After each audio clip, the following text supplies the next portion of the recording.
Bueno, chicos, como siempre presumiendo fajones, pero, ay, es que yo sé, dirán ustedes, pero lo mismo, presumiendo fajones. No, los presumo es por lo mismo, porque no son iguales. Miren esto tan bello.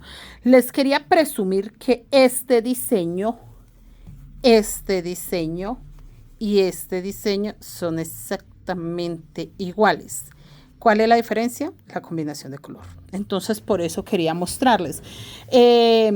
Los fajones o la técnica de fajón paleteado es maravillosa porque usted no tiene que hacer un solo diseño, o sea, usted puede hacer miles.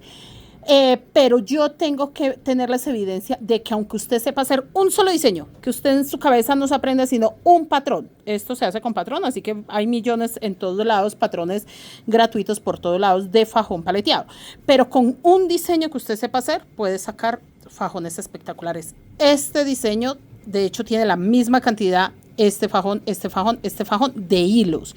La misma cantidad, el mismo orden. Obviamente este es beige, obviamente este es lila, obviamente este es azul petróleo, pero la misma cantidad de hilos. Y en el mismo orden. La combinación, pues, cambia muchísimo por la combinación de colores que tienen.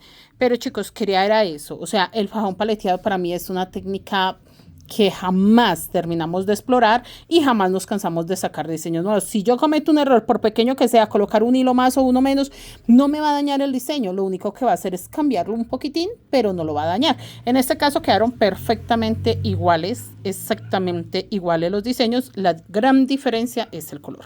Quería era presumirles eso. Son unos fajones que se van ya hoy iniciando semana, chicos, y miren esta hermosura. Me encantan. Ahí les muestro y les presumo, mis niños.